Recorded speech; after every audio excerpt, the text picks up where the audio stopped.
अस्सलाम वालेकुम, मैं हूँ प्रोफेसर डॉक्टर सहर फातिमा। मैं कंसल्टेंट गायनेकोलॉजिस्ट हूँ और मेरी सब स्पेशलिटी है गायनिक लैप्रोस्कोपिक सर्जरीज़ में और इनफर्टिलिटी रिलेटेड केसेस में।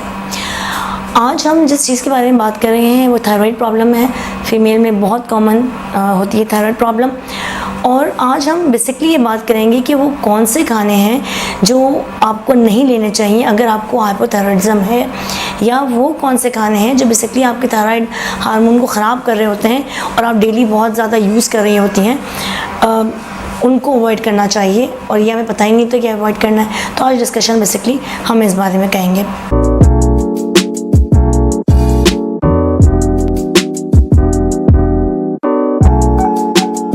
मज़ीद वीडियोस देखने के लिए हमारे YouTube चैनल को सब्सक्राइब करें और बेल आइकन दबाएं।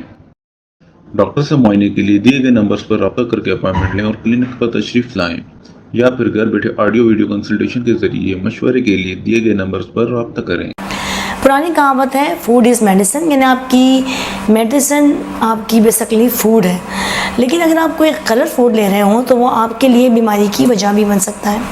गलत फूड का मतलब हमेशा कोई ख़तरनाक फूड नहीं होता, लेकिन गलत फूड का मतलब ये भी हो सकता है कि आप कोई ऐसी ग़िज़ा बहुत कंटिन्यूसली लेते हो या रोज़मर्रा इस्तेमाल करते हो जो आपकी अंदर कोई बीमारी को बढ़ा रही हो या किसी बीमारी को पैदा कर रही हो। आइए हम बात करते हैं कि वो कौन से खाने हैं जो उन लोगों को नहीं लेना चाहिए जिनको थायराइड की प्रॉब्लम है। यूँ तो हम कहते हैं कि आप शुगर फ्री डाइट लें, ग्लूटेन फ्री डाइट लें, और जो प्रोसेस फूड हैं यानी पके पकाए जो खाने आते हैं या डब्बा बंद जो खाने आते हैं उनका आप इस्तेमाल कम करें क्योंकि उनमें प्रिजर्वेटिव होता है। लेकिन 5 ऐसी चीज़ें हैं जिनका मैं आज आपसे जिक्र करूँगी जिसके बारे में बहुत से लोगों को नहीं पता कि ये अपेरेंटली हम बहुत कॉमनली ले रहे होते हैं मगर ये हमारी थायराइड को ख़राब कर रही होती हैं। सबसे पहले है सोयाबीन। एशियंस में सोयाबीन्स का इस्तेमाल बहुत ज़्यादा है और सोयाबीन मीनोपॉज के लिए और मीनोपॉजल सिम्टम्स के लिए बहुत अच्छा है। सो जिन ख़वातीन को मीनोपॉजल प्रॉब्लम होती है, पीरियड्स बंद होने का वक्त आ जाता है, उस वक्त हम सोयाबीन का इस्तेमाल करवाते हैं। लेकिन ये सोयाबीन हमारी थायराइड के लिए अच्छा नहीं है, ख़ास तौर पर हाइपोथायराइडिज्म या उन ख़वातीन में जिनको थायराइड की कमी हो। सोयाबीन बेसिकली आयोडीन की एंट्री थायराइड ग्लैंड में बंद कर देता है, जिसकी वजह से थायराइड हार्मोन प्रोड्यूस नहीं हो सकता। दूसरी प्रॉब्लम ये है कि इसमें आइसोफ्लेविन ज़्यादा होता है, जिसकी वजह से अगेन थायराइड नहीं बन पाता और इन्फ्लेमेशन शुरू होती है। इसके अलावा आजकल के ज़माने में जहाँ खेतों में जहाँ सोयाबीन के लिए काम किया जा रहा होता है वहाँ कुछ ऐसे केमिकल यूज़ किए जा रहे हैं जिसके इस्तेमाल से थायराइड में प्रॉब्लम हो रही है और इन्फ्लेमेशन हो रही है। तो सोयाबीन एक ऐसा फूड है जिसको थायराइड के पेशेंट्स को नहीं लेना चाहिए।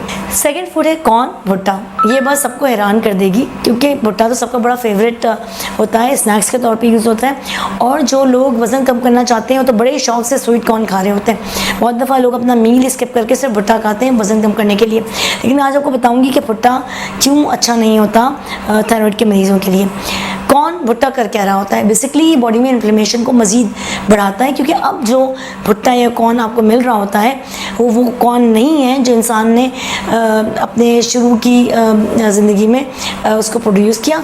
अब क्योंकि हमें प्रोडक्शन ज़्यादा बढ़ानी है इसलिए जो भुट्टा बाज़ारों में अवेलेबल है वो जेनेटिकली डिफरेंट भुट्टा है। और ये दुनिया भर में यही मसला है कि जो भुट्टे हमको अवेलेबल हैं कौन वो जेनेटिकली डिफरेंट है और ये ख़तरनाक ज़्यादा है। यानी अगर हम इनकी क्वान्टिटी इस्तेमाल बहुत ज़्यादा करते हैं या रोज़मर्रा इस्तेमाल करते हैं तो भुट्टा ख़तरनाक हो सकता है।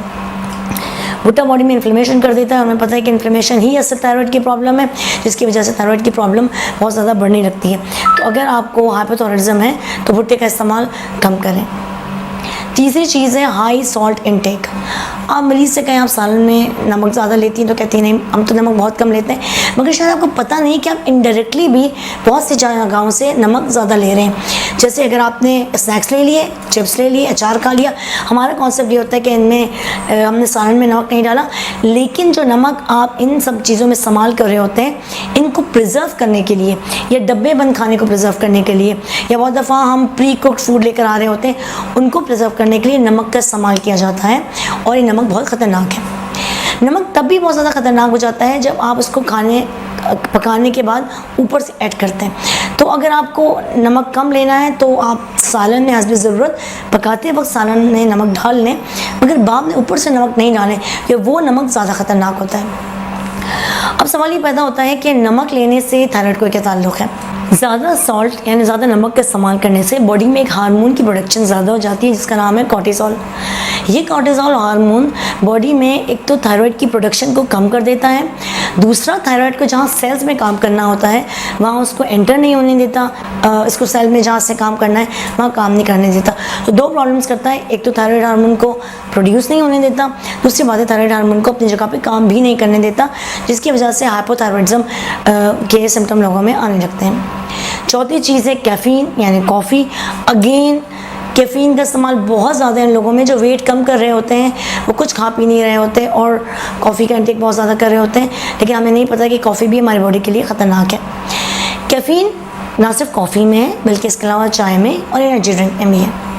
जो लोग कैफ़ीन का इस्तेमाल ज़्यादा करते हैं वो बहुत अच्छा फील करते हैं, मूड भी अच्छा हो जाता है और एक्टिव भी फील करते हैं, एनर्जी भी बहुत अच्छी हो रही होती है।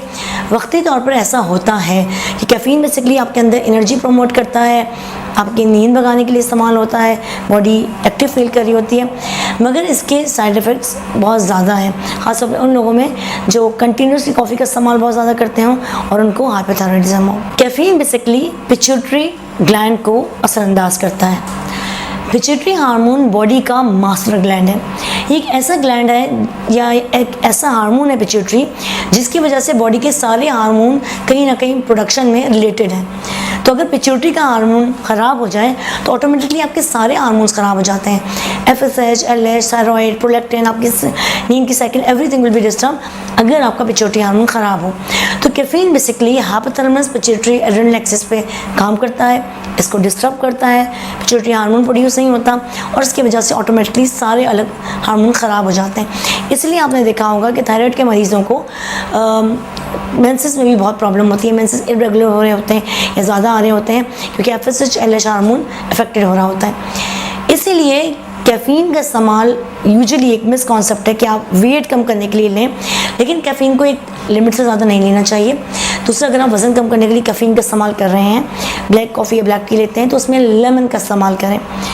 लेमन या शहद इसकी जो नुकसानात हैं उसको कम कर देता है कम्बिनेशन में, लेकिन फिर भी कैफ़ीन का इस्तेमाल बहुत ज़्यादा नहीं होना चाहिए और उसको बहुत फ्रिक्वेंटली नहीं लेना चाहिए। अगर आप दिन में 1 या 2 कप यूज़ करते हैं तो इससे ज़्यादा कभी भी कैफ़ीन नहीं लें, यह आपकी बॉडी के फंक्शंस को ख़राब करता है और आगे जाके आपका वेट गेन करने की वजह बनता है क्योंकि ये थायराइड की प्रोडक्शन को रोक रहा होता है। 5वीं अज़ा है वेजिटेबल ऑयल।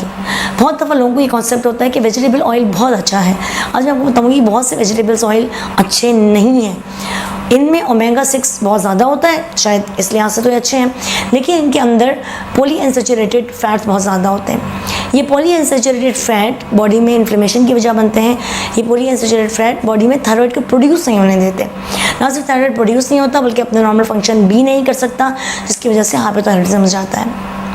तीसरी बात यह है कि इन पॉलीअनसैचुरेटेड ऑयल्स में ऑक्सीडेशन के चांसेस बहुत ज़्यादा होते हैं, यानी ये अनस्टेबल होते हैं और अपनी फॉर्म से किसी और फॉर्म में बॉडी में चेंज हो जाते हैं। इसकी वजह से भी कैंसर का कॉन्सेप्ट भी बढ़ जाता है और थायराइड हार्मोन भी ख़राब होता है। इसलिए अगर आप वेजिटेबल ऑयल इस्तेमाल करना चाह रहे हैं तो प्रेफर करें कि आप सेफ़ ऑयल लें। यूजुअली हम ऑलिव ऑयल को रिकमेंडेड करते हैं। ऑलिव ऑयल को जब आप ले रहे हो तो कोशिश करें कि उसको बहुत ज़्यादा पकाएं नहीं।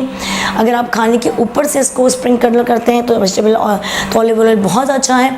इसके अलावा कोई भी जब आप ऑयल यूज़ कर रहे होते हैं उसको बहुत ज़्यादा पका के या लॉन्ग टर्म यूज़ करके अगर उसका रंग चेंज हो जाए तो वो ऑयल ख़तरनाक हो जाता है क्योंकि स्टेबल से अनस्टेबल फॉर्म में जाता है और वो फायदे से ज़्यादा नुकसान पहुँचाता है। तो अगर आप ऑयल लेने के शौकीन हैं तो ऑलिव ऑयल का इस्तेमाल ज़्यादा करें। ये कुछ खाने थे जिनके बारे में मैंने डिस्कशन की कि ये थायराइड की प्रॉब्लम को ख़राब करते हैं। ये आपको नहीं लेने चाहिए या बहुत कम लेने चाहिए अगर आपको थायराइड की प्रॉब्लम हो। और अगर मज़ीद आप हमसे इस बारे में मालूमात करना चाहें तो आप मेरे नंबर पे मुझसे कांटेक्ट कर सकते हैं या अल्तमा जनरल हॉस्पिटल में मुझे विज़िट कर सकते हैं। अभी तो हमने बात की थी उन 5 ग़िज़ाओं की जिनको हाइपोथायराइडिज्म के मरीज़ नहीं लेते। अब मैं आपको बताऊंगी कि हाइपोथायराइडिज्म या बॉडी में थायराइड की कमी जो हो जाती है उसके अलामत क्या होते हैं, ताकि आपको पता हो कि आपको हाइपोथायराइडिज्म तो नहीं है। अगर थायराइड हार्मोन बॉडी में ज़्यादा हो जाए या कम हो जाए, दोनों ख़तरनाक हैं। थायराइड हार्मोन हमारी बॉडी में बहुत ज़्यादा असरअंगेज़ हो रहा होता है और इसको नॉर्मल लेवल में रहना चाहिए। थायराइड ग्लैंड या थायराइड हार्मोन आपके नेक के रीजन में मौजूद होता है। अगर थायराइड हार्मोन आपका बढ़ जाए तो यूजुअली आपको लगेगा कि आपके नेक में स्वेलिंग हो रही है। ये एक ऐसा सिम्टम है जो आमतौर पर उन लोगों का आता है जिनको थायराइड बहुत ज़्यादा बढ़ा हुआ होता है, प्रॉब्लम बढ़ जाती है। वैसे जो सिम्टम्स आ रहे होते हैं उनमें आमतौर पे थायराइड ग्लैंड बढ़ा हुआ नज़र नहीं आता, मगर कुछ अलामत होती है जिससे आप समझ सकते हैं कि आपका थायराइड हार्मोन कम हो रहा है। इसमें सबसे बेसिक इफेक्ट होता है वेट गेन, वज़न का बढ़ जाना, वज़न का कम ना होना, एक बेसिक वजह है। इसके अलावा पेशेंट का सुस्त होना, कंसंट्रेट नहीं करना, मूड का ख़राब होना, जिस तरह वो अपने आप को बहुत लेज़ी फील करे, एंग्जाइटी में रहे, उसको बहुत ज़्यादा रोना है, ये एक अलामत है। मेंसेस की प्रॉब्लम होना, जिस तरह पीरियड्स ना आए, पीरियड्स इरेगुलर आने लगे, पीरियड्स हैवी आए। इसके अलावा ख़वातीन को पीरियड्स में बहुत ज़्यादा पेन हो, और बेऔलादगी की भी एक मेजर वजह थायराइड हार्मोन की कमी है। थायराइड हार्मोन की कमी होने की वजह से पेशेंट को कॉन्स्टिपेशन रहता है, स्किन ड्राई हो जाती है, बाल ड्राई होते हैं, गिरने लगते हैं बाल, ओवरऑल वेलबींग पेशेंट की बहुत ख़राब हो जाती है। मसल वीकनेस रहती है, पट्टों और जोड़ों में दर्द देने लगता है। बहुत दफ़ा आपने सुना होगा कि मरीज़ कहते हैं कि मैं सारी रात सो के जब सुबह उठता हूँ तो मुझे लगता है मेरी बॉडी फ्रेश नहीं है, ये लगता है ऐसे जैसे मेरी बॉडी को किसी ने मारा हो। ये जो अलामत है ये भी हाइपोथायराइडिज्म की अलामत है। अगर आपको इनमें से कोई भी अलामत हो तो आप मुझसे कॉन्टैक्ट करें। ख़वातीन में स्पेशली मेंस्ट्रुअल प्रॉब्लम की वजह बनता है, प्रेगनेंसी के दौरान ख़तरनाक साबित हो सकता है, बच्चे ज़ाया हो सकते हैं, और इसके अलावा ये भी हो सकता है कि इनफर्टिलिटी की ये वजह बने, यानी बच्चा ठहर नहीं रहा हो हाइपोथायराइडिज्म की वजह से। इनमें से अगर आपको कोई भी सिम्टम हो या थायराइड हार्मोन के बारे में मज़ीद मालूमात लेनी हो तो आप मेरे नंबर पे कांटेक्ट कर सकते हैं या अल्तमश हॉस्पिटल में मुझे विज़िट कर सकते हैं। Thank you so much for watching this video.